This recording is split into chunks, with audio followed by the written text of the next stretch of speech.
if you took Sue and put her in the NBA, they'd be talking about her in the same breath that they talk about Magic Johnson, Larry Bird, Michael Jordan, Kobe Bryant, you name it. For more than 2 decades, 39-year-old Sue Bird has sat at the top of the basketball world. The Seattle Storm has won their first ever WNBA title. Into the Sue with 2, with 1, 3 for the win. It's gone! The ball game is over!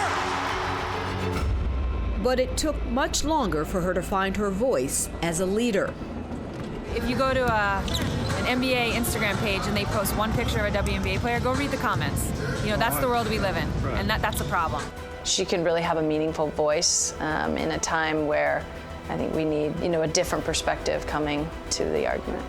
Do you know what happened to Breonna Taylor? To be more than an athlete is, for me, not missing out on another moment to inspire or to change. Because listen, I ain't gonna play forever.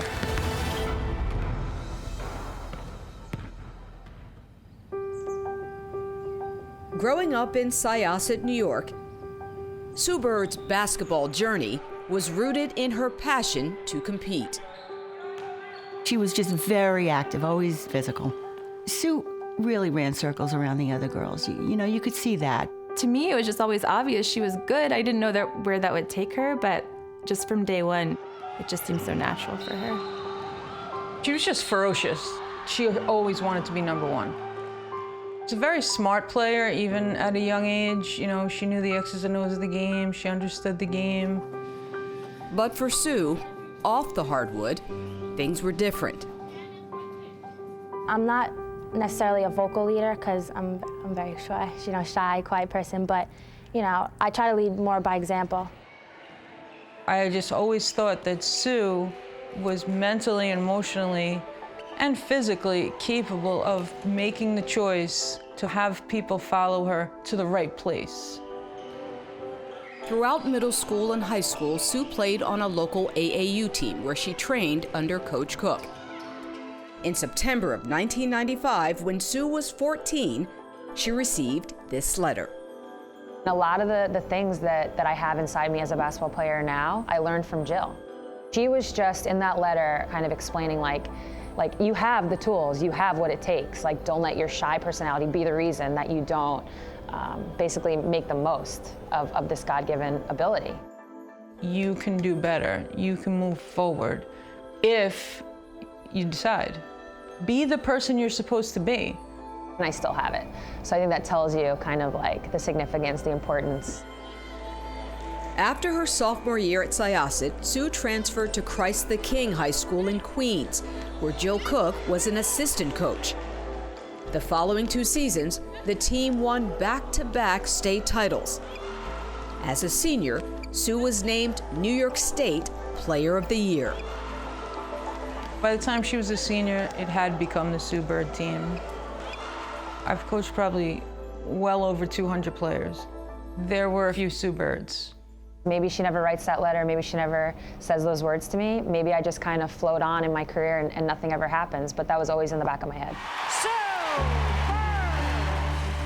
In 1998, as one of the top recruits in the country, Sue decided to attend the University of Connecticut, where she could be close to home, and where once again, she would train under a coach who demanded more of her. Ball pressure, get the hand out. Box! Coach Ariam is tough, man. He's gonna put you in impossible situations, always, right? And you have to find a way to figure it out. And the more you do, the more confidence you build in yourself. But the days you don't, you go home to your dorm room and you basically curse them out in your head. Sue's challenges were mostly internal.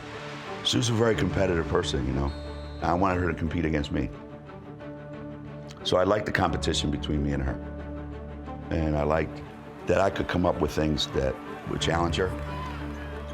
He basically pulled me in the office and he was just like, listen, everything that happens on the court is your fault. And I was like, I don't get it, And he's like, even if so-and-so passes to so-and-so and it goes out of bounds, that's your fault. If so-and-so's in the wrong spot, that's your fault. What did you think about that? I didn't love it when he told me. I didn't fully understand. I definitely was way more shy and a little more like, dip my toe in the water type of personality. And he knew that to be a point guard for, a top level team in college, you couldn't be like that. I had to have two different personalities. He definitely pushed me, probably to places that I didn't think I could go, but that I needed to go. She may not have liked what I was doing, but she did it anyway. Part of our job when we coach kids in college is that they get to an age where they impact themselves. The impact on Sue was clear. In 4 years at UConn, she led the Huskies to 2 national titles, was named the 2002 National Player of the Year. 39-0, Connecticut is perfect. And with Sue on the court, UConn had 114 wins and only 4 losses. For her, winning is the ultimate goal. It's been amazing. Leadership has always been her #1 quality. Leadership plus being unselfish, she's dominated it. But that confidence would soon be put to the test.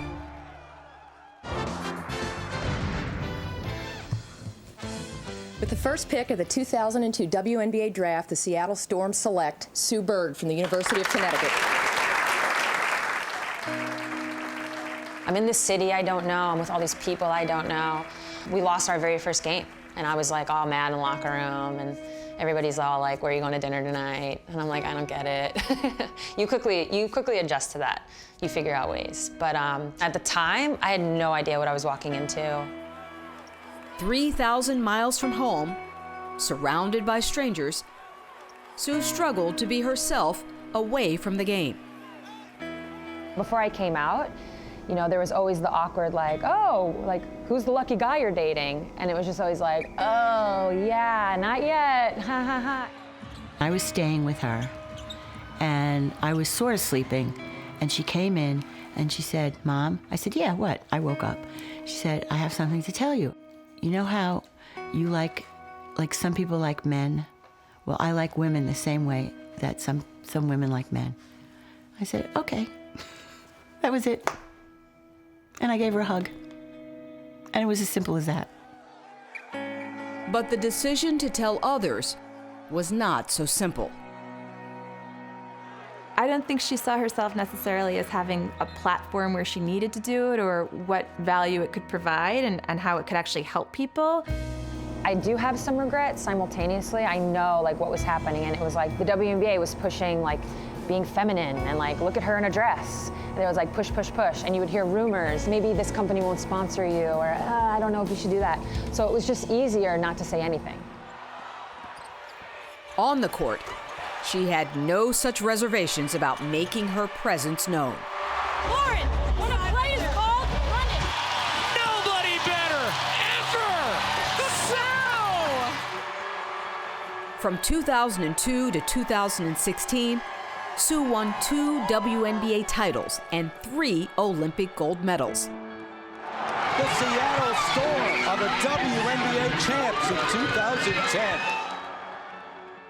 Then, at the 2016 Olympics in Rio, where she won her 4th gold medal, Sue met a girl.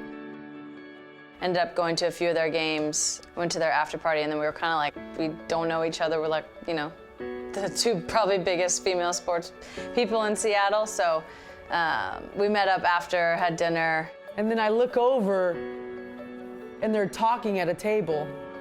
And I think I know Sue well enough where I knew it was trouble from the minute I saw them chatting away. At that point, I had to come out, because she's just like so gay. I was guilty by association right out the gate. I was like, well, this not out stuff is not gonna last very long if you're around me. This is gonna be a thing real quick. In July of 2017, 15 years after coming out to her family, Sue was ready to tell the rest of the world. You reveal this part of yourself that you haven't shared publicly, the fact that you are gay. And you cite Gino Auriemma, your college coach, says basketball is not a game of how to, it's a game of when to. You know, I've always kind of said I never really felt comfortable having like this moment of like me kind of stepping out and being like, hey, look at me, I'm gay over here. That was never gonna be my moment. That's just not me. There is a difference when you come out publicly, and part of that difference is you're being seen and people are seeing you and you're actually helping. I started to see like the impact it can have, not just on other people, but on myself. I think she's just more open and maybe a little bit more comfortable within herself. I think I always kind of push her to just to be a little bit more wild and not take things too seriously. Sue began lending her voice to other causes. In 2018, she joined the WNBA Players Union Executive Committee to help fight for equal pay.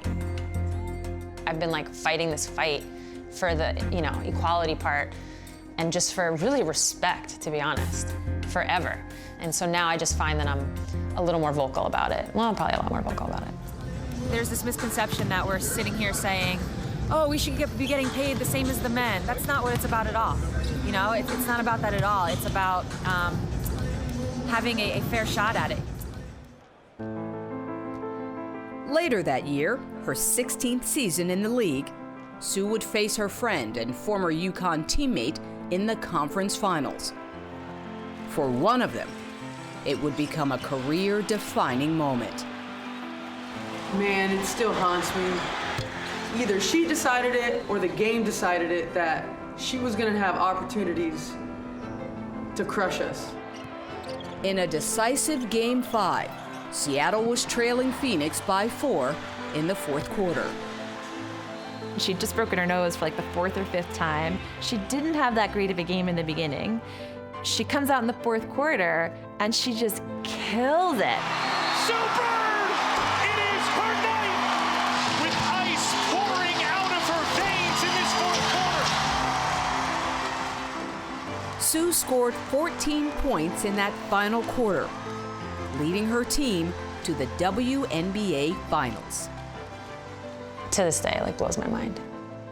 Who has a career-defining moment at 37? Looking back, I'm like, whoa, that was crazy. On the back of Sue Bird, the Seattle Storm are headed to the WNBA Finals. 50 years from now, that'll be the biggest, best moment of my career. 7 days later, following a 3-game sweep of the Washington Mystics, Sue won her 3rd WNBA title. The Seattle Storm have climbed back to the mountaintop. They are your 2018 WNBA champions. I usually don't get that emotional. I'm usually more excited. I felt like I just want to go home and cry. That's how relieved and happy and everything you could think of. At 39, Sue Bird is an 11-time All-Star and the league's all-time assist leader. Now, the once-shy point guard is determined to prove that her power off the court can match her power on it. Do Black Lives matter to you when they're not throwing touchdowns, grabbing rebounds, serving aces? If that was uncomfortable to hear, good. I used to shy away from moments like this because it's convenient to be quiet, to be thought of as safe and polite. I think she's kind of, finding that she can really have a meaningful voice in a time where I think we need, not only positive voices, but, female voices and, a different perspective coming to the argument. In this fight for justice, women at times get overlooked, until Say Her Name came about. We didn't really hear about Breonna Taylor.